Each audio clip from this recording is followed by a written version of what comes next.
Hi, and welcome to probably the last episode of my project regarding the Victron MPPT solar charge controller display.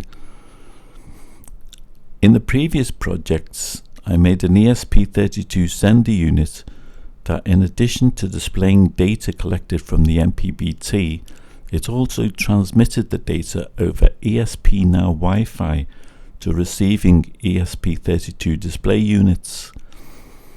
If you missed that project, I'll put a link to it in the description. This is important because this final project receives that data and sends it as a snapshot SMS message to a mobile phone which sent the request SMS. So you'll need to have the sending unit connected to the MPPT. This project uses a LilyGo TTGO T-Call board, which, in addition to having an ESP32, it has a SIM800L module attached to it. This allows the fitting of a GSM compatible nano SIM card and allows it to perform similar functions to a mobile phone, including accepting and receiving voice calls, internet and SMS messaging. In this project, we'll just concentrate on sending and receiving SMS messages and using these messages to perform commands. This is the phone I'm sending a text message from to the TTGO T-Call unit with the SIM card in it. I'm going to send the message to receive the data from the sending unit attached to the MPPT. The message is called Send MPPT. It's spelled in capital letters as it's written. Any other type of spellings, lowercase or anything, and it won't understand. It's requesting the data. The TTGO T-Call is requesting the data and received the data from the MPPT, and it sent it as a text message back to my phone again. I'll type it again. Send MPPT in capital letters. And it sent the text message to the TTGO T-Call unit. That's requested data from the MPPT, and the MPPT will respond back with the data, and it sent the data back to my phone as a text message. There's another text we can send to the TTGO T-Call, and it's to reset the text message buffer, because sometimes with service messages it corrupts the buffer. So we'll just reset the buffer it doesn't have anything to do with the MPPT, it just resets the buffer in the text messages on the TTGO T-Call unit. And it says the messages have been reset. If you don't get a response after a minute or so, type the message again. If you type an incorrect message and send an incorrect message, it won't understand it, and it'll tell you that it won't understand it.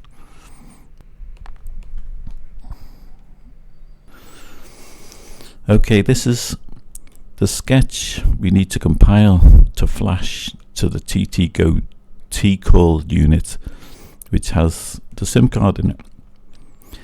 It uses ESP Now Wi-Fi. It defines the pins that is actually needed to communicate with the SIM card module that's on the board. You need to tell it what phone number you're going to phone it from, you're going to send your text messages from, and it's in a format which has a plus 2 digits for your country code and the last 10 digits of your mobile number. You probably do know your country code. The country code for the UK is plus 44, so you have the plus 44 at the front and take away the 0 at the beginning. That's for UK numbers. I've found that the only UK SIM that doesn't work is 3 Mobile. All the other SIMs I've used actually do work. I defined some variables for the running of the program: the MPPT values, string for the SMS, the data and the request flags, and the MPP data buffer. The when it receives a message from the MPPT, it puts it in the buffer. If you want, when you broadcast your request, it'll send a message requesting data from MPPT, and it'll broadcast that message to the MPPT, which is waiting to receive the message and send them, and it'll send any latest relevant information to any device connected to it over ESP now. The thing is about broadcasting a request command means that even if the data's not being updated, or if there's no change in the data, it'll request the last available data, which is the latest data. That's the only change we've got in the program, the request for data. We set up the serial monitor so we can see any errors that come up on the serial monitor, and we set up the serial 1 is the serial port that the SIM card's connected to. We set the Wi-Fi and ESP now, and we wait 10 seconds. We write initializing on the serial monitor, and we wait 10 seconds for the SIM card to find a network. Otherwise it won't work until it's found a network at this point in the program. So it waits 10 seconds to find a network. It usually takes 10 seconds. If you find it doesn't actually find a network within 10 seconds, make it slightly longer. It usually finds a network within 10 seconds. Then it'll send the AT commands to it to initialize the SIM card in the right configuration, text mode. And this is the loop. And just waits. The TTGO T-Call unit just waits for an SMS to come in. That's all it does. Just keeps waiting and waiting and waiting.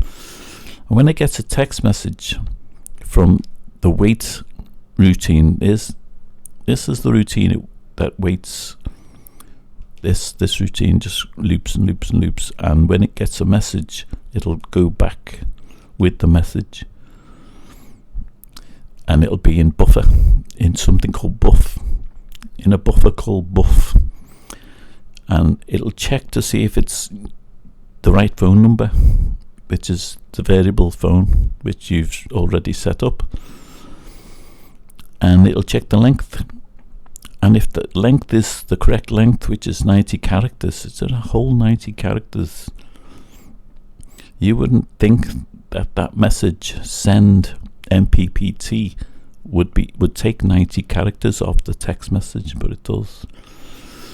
And that's the length of the message with the phone number in the text message, but it just looks to see if the text message is sent MPPT, or whether it's the text message says reset SMS. Now they're the only ones I've set up so far. You can have as many text messages as you want, as long as it's 90 characters. You can have it more, but you'd have to change the program. But this many characters, which is 1, 2, 3, 4, 5, 6, 7, 8, 9. This is 9 characters too, and it'll check to see the length of that text, just to check that it's the right message, it's be the right message. And if it's the right message, it sets the request flag to true, which later in the program it'll broadcast and do it'll wait for a text message to come back to send the text message back to the phone again. To reset, just resets the phone, which is right at the bottom. It'll just reset. It just sends a command to the SIM card to reset the messages again. It doesn't do anything to the MPPT or anything. I think that's about it, really. It resets the text messages on as every time you boot it up, every time you apply power, it'll reset the text messages, because it only reads the first text message. All the information is in text message number 1. If it's not in number 1, if there's already a text message in number 1, the system will put a text message in number 2, but it's only going to read text message number 1 all the time. So you have to reset the buffer at startup, the text message buffer in the receiving unit, the TTGO, and so it'll start at the first text message all the time. When it receives a service, a message, it'll be on text message number 3 probably, so, and it'll never read text message number 1, and so you have to send the reset SMS command if you're not receiving any information from it, and that just sets it to 0 again, which is just clears the buffer, and the first message will be the first message. Right, that's basically it. It's a very short program. All it needs is your phone number that it's actually going to work with, basically. But you can have text messages that do other things other than communicate with the MPPT. I found you can have text messages that switch relays on and off, turn lights on and off. In fact, if you get a message from the MPPT that it's low, the battery is low, you can actually send it a text message to turn something off that's connected to this board as one of the pins on the board, and just have it turn whatever is consuming electricity off till such a time as you think that the battery voltage is high enough for it to switch back on again. But it's quite unique. It's quite everything's done over text messages, so there's no Wi-Fi to worry about. It's just text, basically. This unit can actually run off the power off the MPPT, no, off the solar of the solar power. It could actually run this off the solar power, and you could run basically forever the amount of electricity this is going to consume. So it's quite a unique little program. I hope you have fun with it.